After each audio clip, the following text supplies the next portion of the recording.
Hello hi friends, today topic ఏంటంటే మనకి problems and trains అనమాట. యాప్టిట్యూడ్లో మనకు ఉన్నటువంటి నెక్స్ట్ టాపిక్ విషయానికి వస్తే ట్రైన్స్ మీద ఉన్నటువంటి ప్రాబ్లమ్స్ని మనం ఇప్పుడు సాల్వ్ చేయడం జరుగుతుంది.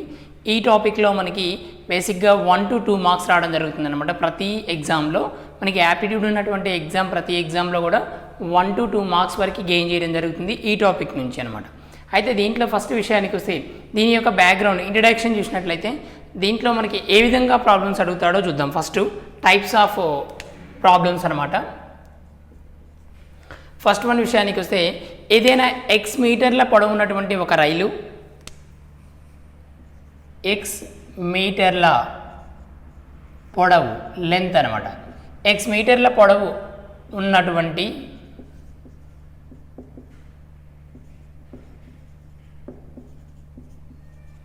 ఎక్స్ మీటర్ల పొడవు ఉన్నటువంటి ఏదైనా ఒక రైలు వి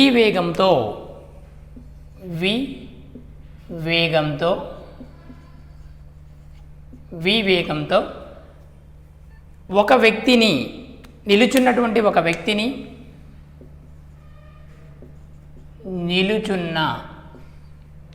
ఒక వ్యక్తిని ఆర్ స్తంభాన్ని దాటుటకు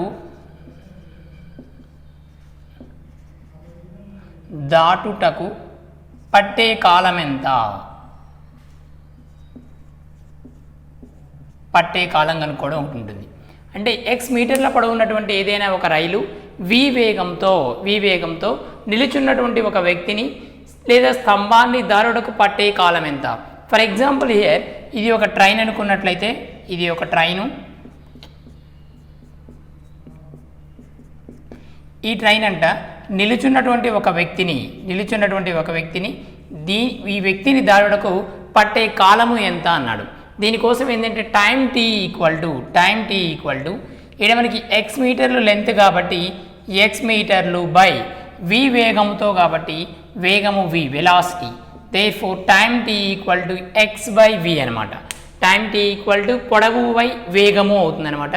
ఇది మనకి కామన్గా మనం ఏదైనా ఎక్స్ మీటర్ల పొడవు ఉన్నటువంటి ఒక రైలు వి వేగంతో నిలుచున్నటువంటి ఒక వ్యక్తిని లేదా స్తంభాన్ని లేదా చెట్టుని దాటుటకు పట్టే కాలం ఎంత అంటే time tea equal to X by V అనమాట. అదే ఒకవేళ ఎక్స్ మీటర్ల పొడవు ఉన్నటువంటి ఒక రైలు వి వేగంతో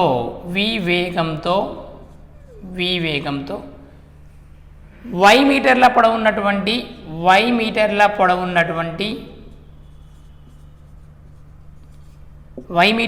ఉన్నటువంటి ప్లాట్ఫామ్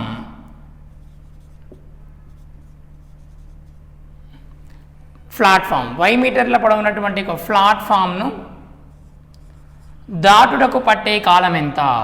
ఒక ప్లాట్ఫామ్ కానీ అది గుహ కానీ ఏదైనా సరే, ఒక ప్లాట్ఫామ్ను ఒక గుహను దేనైనా సరే ఒక రైలు అనేది దీన్ని దాటుటకు పట్టే కాలం ఎంత? ఒక వ్యక్తిని దాటుటకు పట్టే కాలం వేరు, ఒక ప్లాట్ఫామ్ను. ఫర్ ఎగ్జాంపుల్ హియర్ ఇది ఒక రైలు అనుకున్నట్లయితే ఒక ఈ ప్లాట్ఫామ్ను దీన్ని దాటుటకు పట్టే కాలం ఎంత అన్నమాట. ఇక్కడ ఒక వ్యక్తి కాబట్టి నిలుచున్నటువంటి ఒక వ్యక్తిని ఒక స్తంభాన్ని కాబట్టి ఇది పాయింట్ ద లెంత్ తీసుకున్నట్లయితే ఇక్కడ లెంత్ ఏమీ ఉండదన్నమాట. కాబట్టి ఇక్కడ మాత్రం లెంత్ ఇది L1 అని తీసుకుంటే ఇది L2 లెంత్ ఉంటుంది అనమాట. దేర్ఫోర్ హియర్ ఎక్స్ లెంత్ కలిగినటువంటి ఒక రైలు వై పొడవు ఉన్నటువంటి ఒక ప్లాట్ఫామ్ను Y by X plus why by V1 వేగంతో ఎంత టైంలో దాటుతుంది? Time tea equal to X plus why by V అనమాట. ఇది ఒక నిలుచున్నటువంటి ఒక వ్యక్తిని అంటే పాయింట్ ఆర్ వ్యక్తిని ఒక స్తంభాన్ని ఒక చెట్టుని ఏదైనా నిలబడి ఉన్నట్లయితే దాని యొక్క లెంత్ 0గా తీసుకోవాలి. Therefore X plus 0 by V here X plus why by V అనమాట. టైం టీ కనుక్కునేటప్పుడు ఇది ఒక ప్లాట్ఫామ్ కానీ ఒక గుహను కానీ దాటేటప్పుడు తీసుకోవాల్సినటువంటి దానికి పట్టేటువంటి టైం విషయానికి వస్తే ఎక్స్ ప్లస్ వై బై వి మొత్తం దీని లెంత్ ప్లస్ ప్లాట్ఫామ్ ఆర్ గుహ లెంత్ తీసుకున్నట్లయితే ఆ రెండింటి యొక్క లెంత్ బై వేగము వి అవుతుంది. therefore time t equal to x plus y by v అనమాట. నెక్స్ట్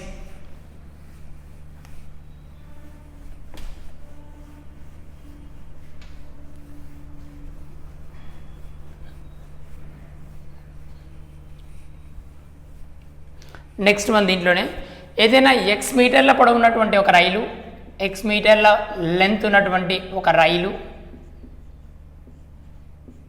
ఎక్స్ మీటర్ల లెంత్ ఉన్నటువంటి ఒక రైలు అంట v1 వేగంతో అదేవిధంగా y మీటర్ల పొడవు ఉన్నటువంటి మరొక రైలు v2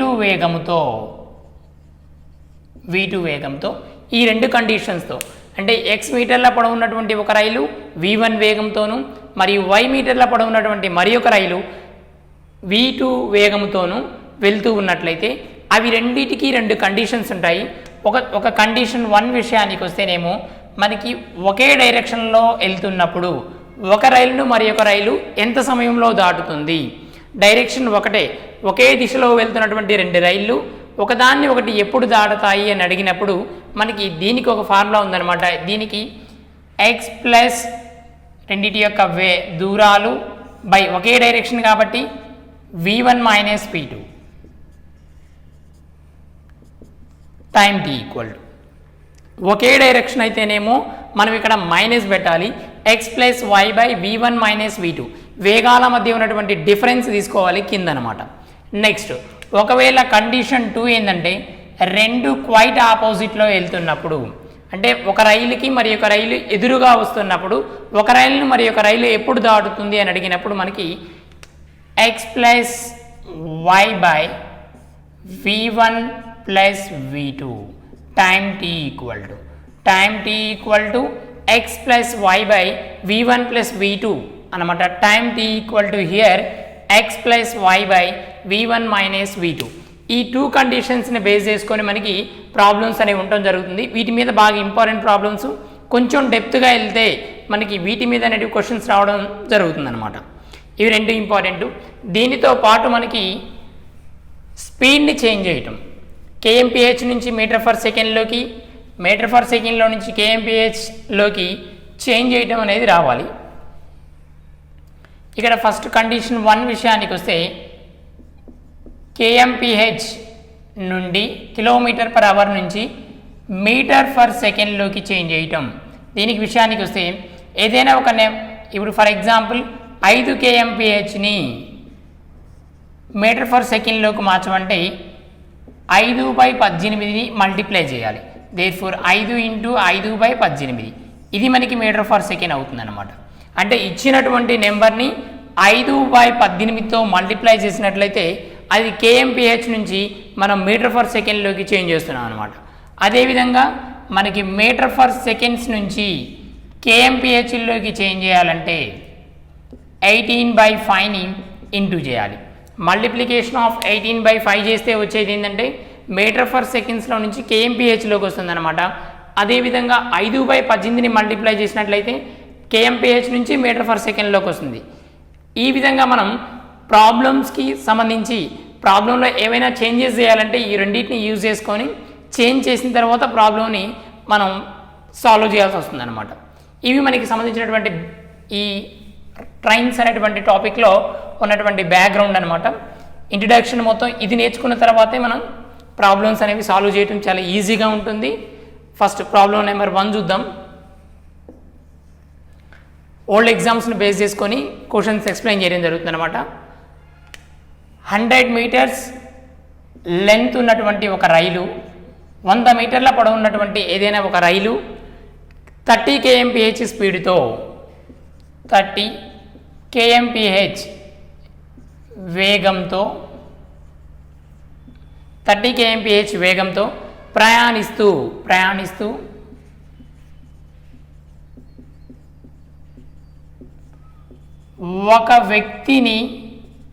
ఒక వ్యక్తిని దాటడానికి పట్టే కాలం ఎంత?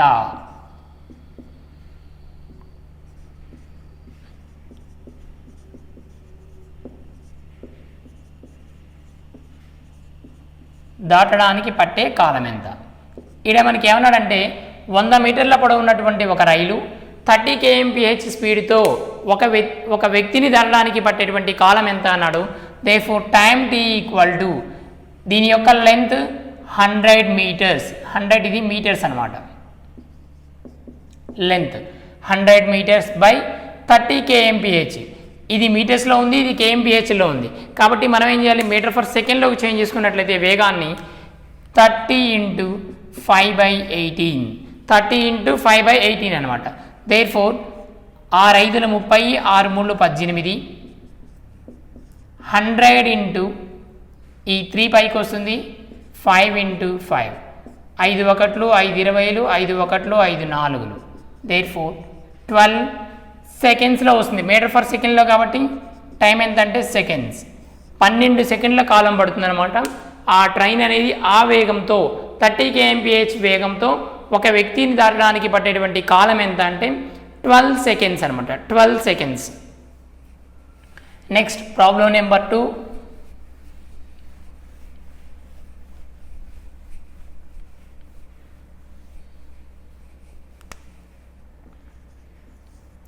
ప్రాబ్లం నెంబర్ 2 తీసుకున్నట్లయితే ఒక రైలు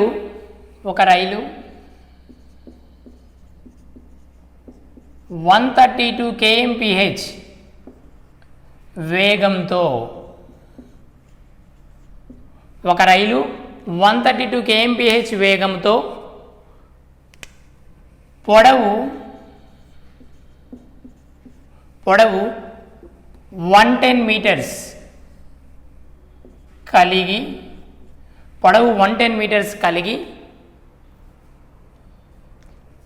ఉన్న 165 మీటర్స్ పొడవు ఉన్నటువంటి ఒక ప్లాట్ఫామ్ను 165 మీటర్స్ పొడవు ఉన్నటువంటి ఒక ప్లాట్ఫామ్ను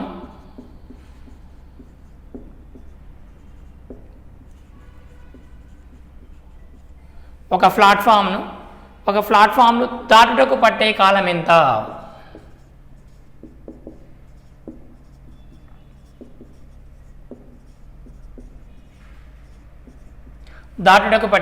ఎంత?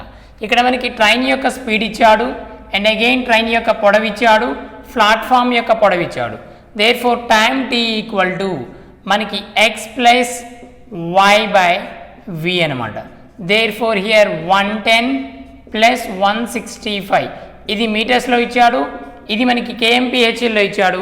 kmph నుంచి మనం మీటర్ ఫర్ సెకండ్లోకి మార్చుకున్నట్లయితే మనకి 132 × 5/18. therefore here 110 plus 165 275 × 18/132 × 5 అన్నమాట. ఇది మనకి therefore here 6 3 18, 6 2 12, 6 1 6, sorry 6 2 12. Next 5 1 5, 5 5 25, 5 5 25, 11 5 55, 11 2 22. therefore 15/2 అంటే 7.5 అంటే 7.12 7.5 సెకండ్ సమయం పడుతుంది. 7.5 సెకండ్ల సమయం పడుతుంది అనమాట. ఒక రైలు అనేది ఒక ప్లాట్ఫామ్ దాటి వెళ్ళడానికి మనకి ఎంత సమయం పడుతుందంటే 7.5 సెకండ్ల సమయం పడుతుంది. దీనికి ఏమి ఇచ్చాడంటే రైలు యొక్క వేగం ఇచ్చాడు, రైలు యొక్క పొడవు ఇచ్చాడు, అండ్ ప్లాట్ఫామ్ యొక్క పొడవు ఇచ్చాడు. Then we have to find length of the platform అనమాట, సారీ టైమ్, దాన్ని ఆ ప్లాట్ఫామ్ దాటడానికి పట్టేటువంటి టైం ఎంత అని అడిగాడు, లెంత్ కూడా ఇచ్చాడు. Therefore here t equal to x plus y/v అనమాట. x మీన్స్ ట్రైన్ యొక్క లెంత్, y మీన్స్ ప్లాట్ఫామ్ యొక్క లెంత్ అనమాట. దెన్ ఇక్కడ వెలాసిటీ విషయానికి వస్తే 132 ఇంటూ మీటర్ ఫర్ సెకండ్లోకి చేంజ్ చేసుకున్నట్లయితే 5/18 అనమాట. దీన్ని టోటల్గా సింప్లిఫికేషన్ చేస్తే 7/1/2 సెకండ్స్ టైం పడుతుంది. ఒక రైలు అనేది ప్లాట్ఫామ్ను దాటడానికి పట్టేటువంటి కాలం అనమాట. ఇది ఇంపార్టెంట్ క్వశ్చన్, ఆల్రెడీ ఎస్ఎస్సి సిహెచ్ఎస్ఎల్లో వచ్చినటువంటి క్వశ్చన్ అనమాట అది.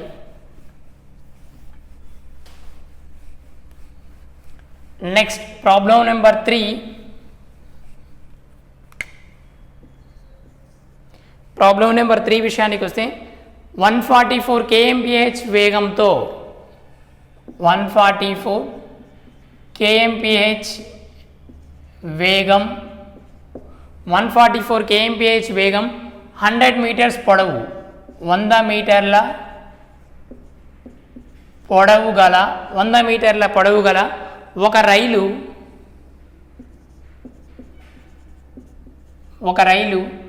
ఒక కరెంటు స్తంభాన్ని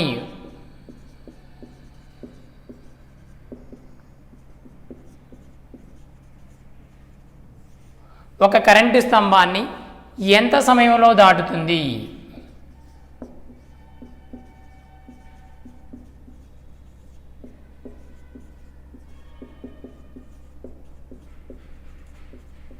ఎంత సమయంలో దాటుతుంది?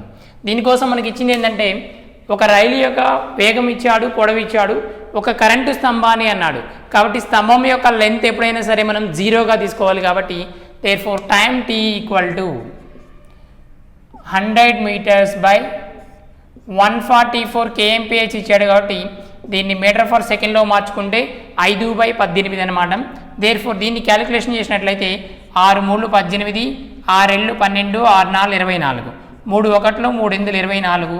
therefore 100/40, 5 40, 0 0 cancel, 4 1 4 2 8, 4 5 20. కాబట్టి 2.5 సెకండ్ సమయం పడుతుంది. ఎంత సమయం పడుతుందంటే మనకి 2.5 సెకండ్ సమయం పడుతుంది. చాలా ఈజీ అనమాట ఈ ప్రాబ్లమ్స్ అన్నీ ట్రైన్స్ మీద. జస్ట్ మనం ఏంటంటే టైం కనుక్కోమంటాడు, లేదా లెంత్ కనుక్కోమంటాడు. అండ్ అగైన్ మనకి అడిగేది ఏంటంటే ఇక్కడ స్పీడ్ క్యాలిక్యులేట్ చేయమంటాడు. ఇక్కడ మనకి 144 kmph వేగంతో 100 మీటర్ల పొడవు ఉన్నటువంటి ఒక రైలు ఒక కరెంటు స్తంభాన్ని ఎంత సమయంలో దాటుతుంది అని అడిగాడు. దీనికోసం time t equal to length by speed వేసుకున్నాం. లెంత్ 100 meters బై 144 kmph ఉంది కాబట్టి దాన్ని మీటర్ ఫర్ సెకండ్లో చేంజ్ చేసుకున్నట్లయితే 5/18 ఈక్వల్ టు 100/40, 0 0 క్యాన్సిల్, 4 2 0.5, 2.5 సెకండ్స్ సమయం పడుతుంది అనమాట. ఆ ట్రైన్ అనేది ఒక స్తంభాన్ని దాటడానికి పట్టేటువంటి కాలం అనమాట అది. Next problem number 4.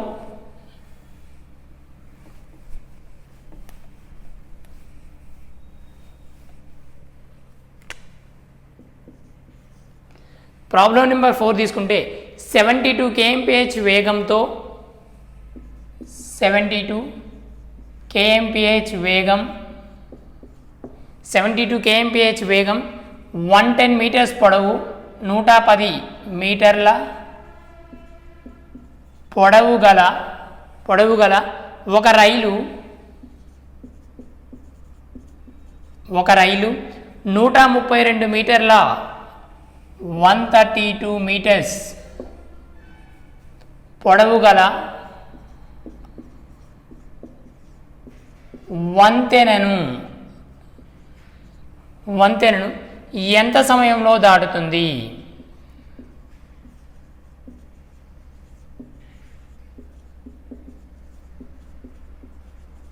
ఇది క్వశ్చన్. 72 kmph వేగం 110 మీటర్స్ పొడవు ఉన్నటువంటి ఒక రైలు 132 మీటర్ల పొడవు గల ఒక వంతెనను ఎంత సమయంలో దాటుతుంది అన్నాడు. Here time t equal to వేగము కాలం లెంత్ ఎంత అంటే 132 మీటర్స్ పొడవు అండ్ 120 మీటర్స్ పొడవు ఉన్నటువంటి ఒక రైలు అంట. 110 + 132 బై స్పీడ్ ఎంత అంటే 72. స్పీడ్ విషయానికి వస్తే 72 kmphలో ఇచ్చాడు కాబట్టి మనం దాన్ని మీటర్ ఫర్ సెకండ్లో మారిస్తే 5/18. పైన ఎప్పుడైనా లెంత్ మీటర్స్లో ఉంటే కింద మీటర్ ఫర్ సెకండ్లో ఉండాలి. అదేవిధంగా వాటి యొక్క పొడవులు అనేది కిలోమీటర్స్లో ఉంటే ఇక్కడ kmphలో ఉండాలన్నమాట. దేర్ఫోర్ దాన్ని బేస్ చేసుకొని 18 1 18 4 ఇక్కడ మనకి 110 + 132 242 బై మనకి 5 4 20 20. కాబట్టి 2 10లు 2 1లు 2 2లు 2 1లు. కాబట్టి టోటల్గా మనకి దీన్ని క్యాలిక్యులేషన్ చేస్తే 12.1 సెకండ్ సమయం పడుతుంది. టైం ఎంత పట్టిద్ది అంటే మనకి 12.1 సెకండ్ సమయం పడుతుంది అనమాట. ఆ రైలు అనేది ఆ వంతెనను దాటడానికి పట్టేటువంటి కాలం 12.1 సెకండ్స్ అనమాట. Next one problem number 5.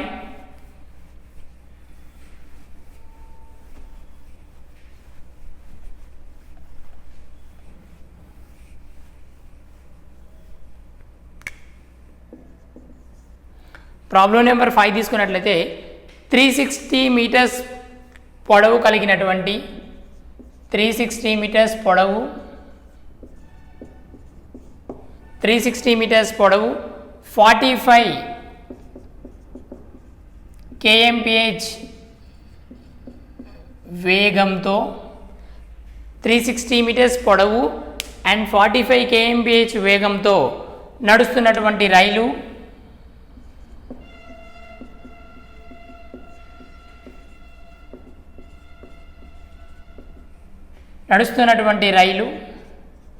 నడుస్తున్నటువంటి రైలు అంట మనకి 140 మీటర్స్ పొడవు కలిగినటువంటి పొడవు గల వంతెనను ఎంత సమయంలో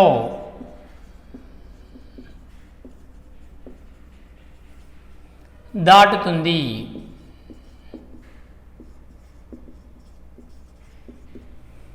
ఎంత సమయంలో దాటుతుందన్నమాట. మనకి ఏమన్నాడంటే 360 మీటర్స్ పొడవు 45 kmph వేగంతో నడుస్తున్నటువంటి ఒక రైలు 140 మీటర్స్ పొడవు గల ఒక వంతెనను ఎంత సమయంలో దాటుతుంది అని అడిగాడు. దీనికోసం మనకి ఫస్ట్ లెంత్లు ఏమి ఇచ్చాడు? 360 meters and 140 meters. Time t equal to 360 meters plus 140 meters by speed విషయానికి వస్తే 45 ఇచ్చాడు. 45 kmphలో ఇచ్చాడు కాబట్టి మనం మీటర్ ఫర్ సెకండ్లో మార్చుకుంటే 5/18 అనమాట. దేర్ఫోర్ దీన్ని ఇప్పుడు సింప్లిఫై చేస్తే 3 6లు 3 1లు 3 5లు 15, నెక్స్ట్ 3 2లు 3 5లు 15. దేర్ఫోర్ హియర్ ఇది మొత్తం కౌంట్ చేస్తే 360 ప్లస్ 140 500 కింద 2 ఉంది కాబట్టి 2 చేస్తే 5 × 5 5 1లు 500, 5 1లు 5 20లు 20 40 వచ్చింది. ఈ 40 అనేది మనకి టైం కాబట్టి ఇది సెకండ్స్ అనమాట. 40 సెకండ్స్లో ఆ ట్రైన్ అనేది ఆ వంతెనను దాటి వెళ్తుంది. 360 మీటర్స్ పొడవున్నటువంటి ఒక రైలు దాని యొక్క వేగం 45 మీటర్స్ అయితే 140 మీటర్స్ పొడవు గల ఒక వంతెనను ఎంత సమయంలో దాటుతుంది అంటే టైం t ఈక్వల్ టు రెండింటి యొక్క లెంత్ని ప్లస్ చేసి బై దాని యొక్క ట్రైన్ యొక్క స్పీడ్ 45 kmphలో ఇచ్చాడు కాబట్టి దాన్ని మీటర్ ఫర్ సెకండ్లోకి చేంజ్ చేసుకున్నట్లయితే 45 × 5/18 సింప్లిఫై చేసినట్లయితే మనకి 40 సెకండ్స్ వస్తుంది. ఈ 40 సెకండ్స్ అనేది ఆ ట్రైను ఆ వంతెనను దాటడానికి పట్టేటువంటి సమయం అవుతుందన్నమాట. Next problem number 6.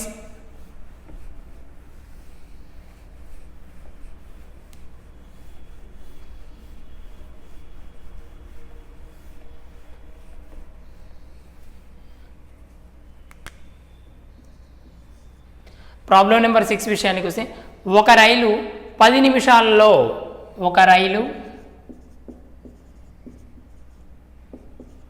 10 మినిట్స్లో 10 నిమిషాల్లో 12 కిలోమీటర్లు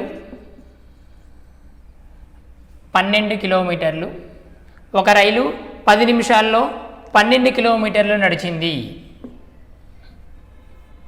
లేదా వెళ్ళింది. అయితే అది ఒక టెలిగ్రాఫ్ స్తంభాన్ని అది ఒక టెలిగ్రాఫ్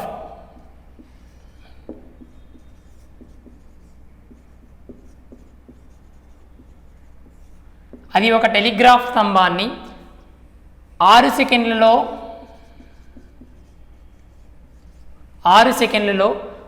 దాటితే రైలు వేగం ఎంత? దాటితే రైలు యొక్క పొడవు ఎంత? రైలు పొడవు ఎంత? దీనికోసం చూసినట్లయితే ఒక రైలు 10 నిమిషాల్లో 12 kmph వేగంతో వెళ్తుందంట.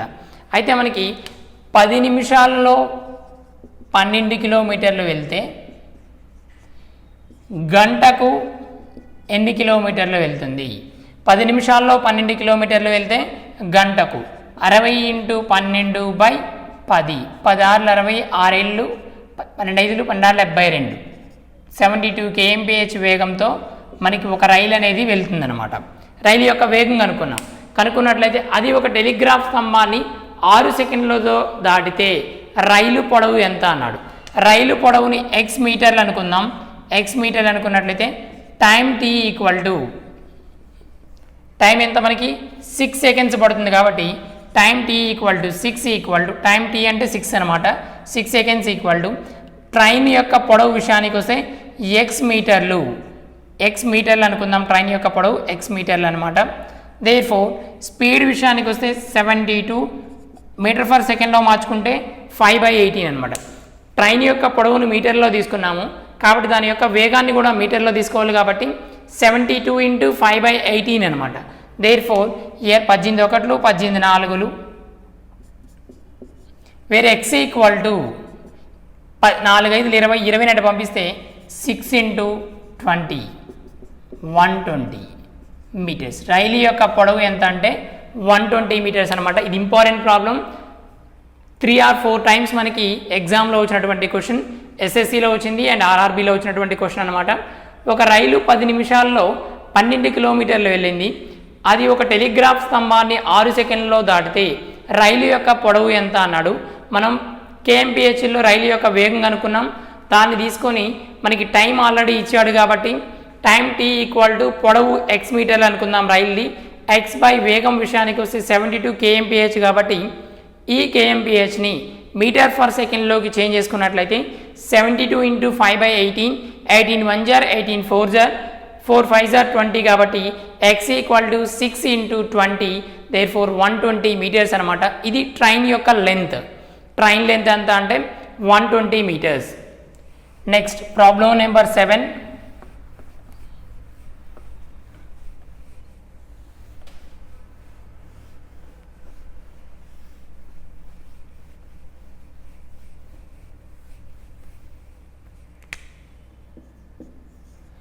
ప్రాబ్లం నెంబర్ 7 తీసుకున్నట్లయితే 240 మీటర్స్ పొడవు కలిగిన ఒక రైలు 240 మీటర్స్ పొడవు గల ఒక రైలు 240 మీటర్స్ పొడవు కలిగినటువంటి ఒక రైలు 24 సెకండ్లో ఒక స్తంభాన్ని దాటింది. 24 సెకండ్స్లో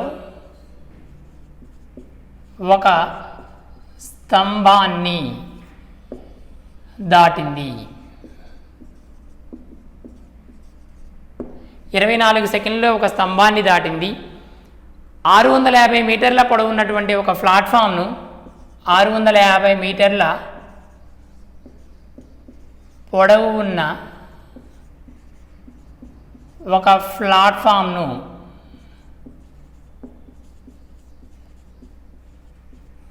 ప్లాట్ఫామ్ను దాటడానికి పట్టే కాలం ఎంత?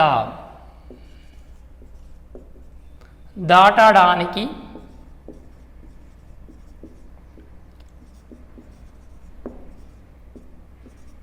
పట్టే కాలం ఎంత? దాటడానికి పట్టేటువంటి కాలం ఎంత? 240 మీటర్స్ పొడవు గల ఒక రైలు 24 సెకండ్స్లో ఒక స్తంభాన్ని దాటినట్లయితే 650 మీటర్ల పొడవు ఉన్నటువంటి ఒక ప్లాట్ఫామ్ను దాటడానికి పట్టేటువంటి కాలం ఎంత? ఇక్కడ వేగాలు అనేవి రెండు సమానంగా తీసుకున్నట్లయితే v1 = v2. రెండు సందర్భాల్లో v1 = v2 సేమ్ ట్రైన్ కాబట్టి రెండింటి యొక్క వేగాలు సమానంగా తీసుకున్నట్లయితే హియర్ 240 బై మనకి 24 సెకండ్స్ పట్టింది. 24 సెకండ్స్ అండ్ అగైన్ హియర్ 650 మీటర్ల పొడవు ఉన్నటువంటి ఒక ప్లాట్ఫామ్ కాబట్టి 240 + 650 ట్రైన్ యొక్క పొడవు ప్లస్ ప్లాట్ఫామ్ యొక్క పొడవు దాటడానికి పట్టేటువంటి కాలం ఎంత అన్నాడు. దీనికోసం మనం చేసినట్లయితే జస్ట్ ఏం లేదు 240/v లేదా 240/v అని ఇండివిజువల్గా వేగం కనుక్కున్నా కనుక ఈజీగా మనకి క్యాలిక్యులేషన్ అవుతుంది. ఇలా కాకపోయినా సరే మనకి ఫస్ట్ వన్ తీసుకున్నట్లయితే time t = x/v.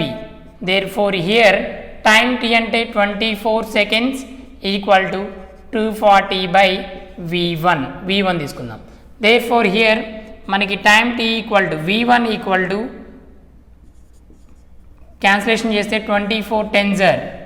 Therefore v1 = 10. మనకి అది మీటర్ ఫర్ సెకండ్స్లో ఉంది కాబట్టి meter per seconds 10 meter per seconds అనేది దాని యొక్క వేగం వచ్చేసింది. నెక్స్ట్ ఏం కావాలి? ప్లాట్ఫామ్ను దాటడానికి పట్టే కాలం కాబట్టి టైం t = ఎక్స్ దాని యొక్క లెంత్ అండ్ అగైన్ దీని యొక్క లెంత్ బై v1 వేగము 10 కాబట్టి 10 అనమాట. దేర్ ఫోర్ 240 ప్లస్ 650 అంటే 780 అండ్ 890 అనమాట. 890 by 10 0 cancel. Therefore 89 second సమయం పడుతుంది. 89 సెకండ్ సమయం పడుతుంది అనమాట. 240 మీటర్స్ పొడవు గల ఒక రైలు 24 సెకండ్స్లో ఒక స్తంభాన్ని దాటింది. 600 మీటర్ల పొడవు ఉన్నటువంటి ఒక ప్లాట్ఫామ్ను దాటడానికి పట్టే కాలము ఎంత అన్నాడు. ఫస్ట్ మనం దీన్ని తీసుకున్నట్లయితే ఈ కండిషన్ 1ని తీసుకున్నట్లయితే time t equal to X by v1 equal to మనకి 24 సెకండ్స్ అన్నాడు equal to 240 length by v1 వేగం కాబట్టి క్యాన్సిలేషన్ చేస్తే v equal to 10 meter per seconds వస్తుంది. దేర్ ఫోర్ దాన్ని సెకండ్ కండిషన్లో సబ్స్టిట్యూట్ చేసినట్లయితే 240 ప్లస్ 650 బై 10 అనమాట. 89 సెకండ్స్ వస్తుంది. ఈ 89 సెకండ్స్ అనేది ఆ ట్రైను ఆ ప్లాట్ఫామ్ను దాటడానికి పట్టేటువంటి కాలం కిందకి తీసుకోవాలి. ఇది కాలం అనమాట. Next problem number 8.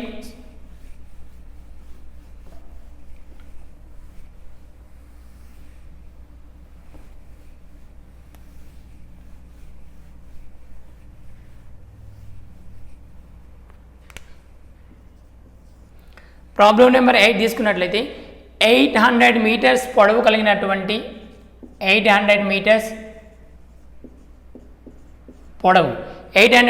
పొడవు 72 kmph వేగము 72 kmph వేగంతో 72 kmph వేగంతో ఒక రైలు ఒక నిమిషంలో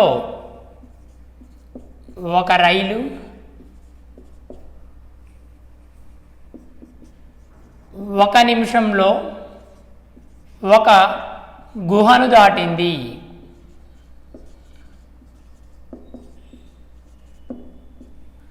ఒక రైలు ఒక నిమిషంలో ఒక గుహను దాటింది. అయినా ఆ గుహ యొక్క పొడవు ఎంత అన్నాడు. అయినా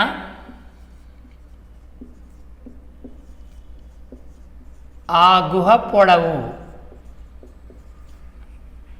ఎంత? ఆ గుహ యొక్క పొడవు ఎంత అన్నాడు. 800 మీటర్స్ పొడవు ఉన్నటువంటి ఒక రైలు 72 kmph వేగంతో ఒక రైలు ఒక నిమిషంలో ఒక గుహను దాటినట్లయితే ఆ గుహ యొక్క పొడవు అడిగాడు. టైం t ఈక్వల్ టు మనకి 800 మీటర్స్ దాని లెంత్, గుహ యొక్క లెంత్ x అనుకుందాం. దాని యొక్క వేగం 72 ఇంటూ 5/18. ఇది kmphలో ఇచ్చాడు కాబట్టి ఇది మీటర్లో ఉంది. మనం మీటర్ ఫర్ సెకండ్లో చేంజ్ చేసుకున్నట్లయితే మనకి 72 ఇంటూ 5/18 వస్తుంది. టైం t విషయానికి వస్తే ఒక నిమిషంలో అన్నాడు కాబట్టి time t equal to 1 minute అంటే 60 సెకండ్స్ అనమాట. దేర్ ఫోర్ 18 ఒకట్లు 18 నాలుగులు 4 5 20 800 plus x equal to 60 into 20 1200 where x equal to 1200 minus 800 400 meters. Therefore 400 meters అనేది ఆ గుహ యొక్క లెంత్ అనమాట. గుహ యొక్క లెంత్ ఎంత అంటే 400 మీటర్స్ పొడవు అనమాట. జస్ట్ టైంలో 800 మీటర్స్ పొడవు ఉన్నటువంటి ఒక రైలు 72 kmph వేగంతో ఒక గుహను ఒక నిమిషంలో దాటినట్లయితే ఆ గుహ యొక్క పొడవు ఎంత అని అడిగాడు. దీనికోసం time t equal to 60 seconds అని వాడే ఇచ్చాడు. 1 minute 800 plus x by 72 kmph కాబట్టి దాన్ని మీటర్ ఫర్ సెకండ్లో చేంజ్ చేసుకున్నట్లయితే 72 ఇంటూ 5/18 అనమాట. దేర్ ఫోర్ ఎక్స్ వాల్యూ దీన్ని సింప్లిఫై చేస్తే ఎక్స్ వాల్యూ 400 మీటర్స్ వస్తుంది. ఈ 400 మీటర్స్ అనేది ఆ గుహ యొక్క పొడవు కిందకి వస్తుంది అనమాట. ఆ గుహ యొక్క పొడవు ఎంత అంటే 400 మీటర్స్ అనమాట. Next problem number 9.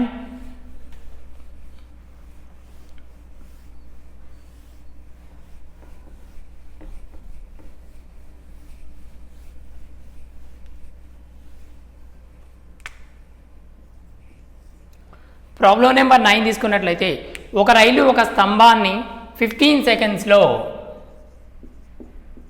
ఒక రైలు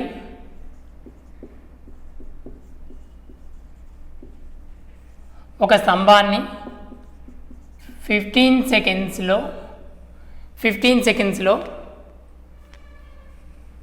15 సెకండ్స్లోను మరియు 100 మీటర్ల పొడవు ఉన్నటువంటి ఒక ప్లాట్ఫామ్ను 100 మీటర్ల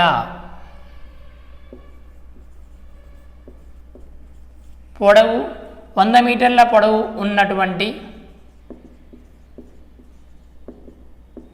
ఒక ప్లాట్ఫామ్ను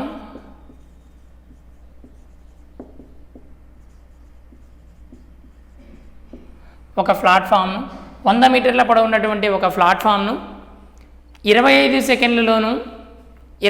సెకండ్లలోను దాటితే 25 సెకండ్లలో దాటితే దాని యొక్క పొడవు ఎంత?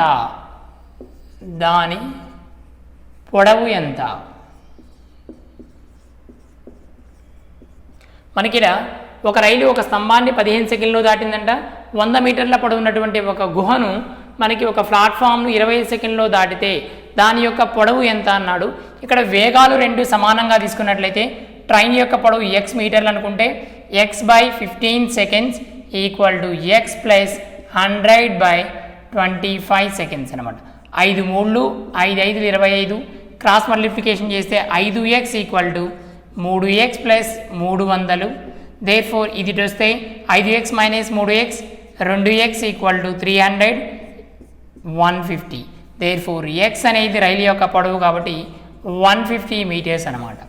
ట్రైన్ యొక్క లెంత్ ఎంత అంటే ఇప్పుడు మనకి 150 మీటర్స్ ట్రైన్ యొక్క లెంత్ వస్తుంది. ఒక రైలు ఒక స్తంభాన్ని 15 సెకండ్లలోను 100 మీటర్ల పొడవు కలిగినటువంటి ఒక ప్లాట్ఫామ్ను 25 సెకండ్లలో దాటితే దాని యొక్క పొడవు ఎంత అంటే రెండింటి యొక్క వేగాలు ఇక్కడ రెండింటి దగ్గర ఒకటే ట్రైన్ కాబట్టి వేగాలు v1 ఈక్వల్ టు v2 అనుకున్నట్లయితే x అనేది ట్రైన్ యొక్క పొడవుగా మనం తీసుకున్నట్లయితే x by 15 equal to x plus 100/25 వస్తుంది. క్యాల్కులేషన్ చేసినట్లయితే x ఈక్వల్ టు 150 మీటర్స్ వస్తుంది. ఇది రైలు యొక్క పొడవు కిందకు వస్తుంది అనమాట.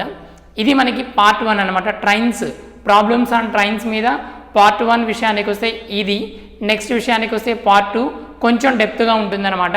దాంట్లో కొంచెం CGL క్వశ్చన్స్ కొంచెం ఎక్స్ట్రా డెప్త్గా ఉన్నటువంటి క్వశ్చన్స్ అన్నీ పార్ట్ 2లో వస్తాయి అనమాట. Okay, thank you for watching.